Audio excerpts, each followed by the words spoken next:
Ave Maria, gratia plena, Dominus tecum, benedicta tu in mulieribus, et benedictus fructus ventris tui, Iesus. Sancta Maria, Mater Dei, ora pro nobis peccatoribus, nunc et in hora mortis nostrae. Amen. Ave Maria, gratia plena, Dominus tecum, benedicta tu in mulieribus, et benedictus fructus ventris tui, Iesus. Sancta Maria, Mater Dei, ora pro nobis peccatoribus, nunc et in hora mortis nostrae. Amen. Ave Maria, gratia plena, Dominus tecum, benedicta tu in mulieribus, et benedictus fructus ventris tui, Iesus. Sancta Maria, Mater Dei, ora pro nobis peccatoribus, nunc et in hora mortis nostrae. Amen.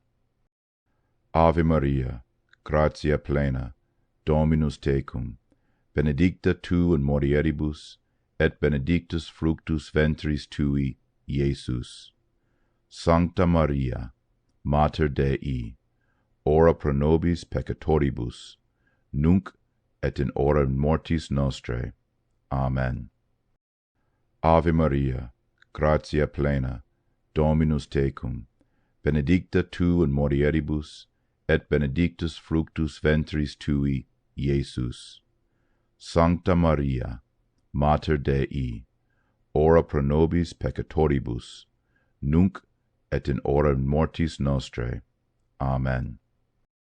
Ave Maria, gratia plena, Dominus tecum, benedicta tu in mulieribus, et benedictus fructus ventris tui, Iesus.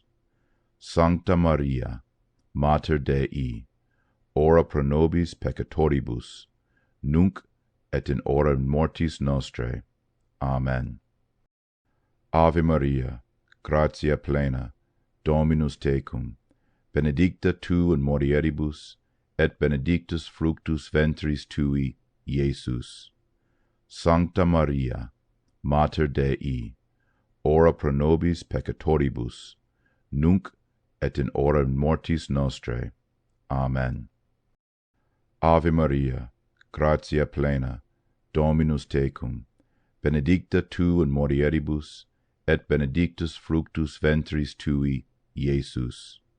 Sancta Maria, Mater Dei, ora pro nobis peccatoribus, nunc et in hora mortis nostrae. Amen. Ave Maria, gratia plena, Dominus tecum, benedicta tu in mulieribus, et benedictus fructus ventris tui, Iesus.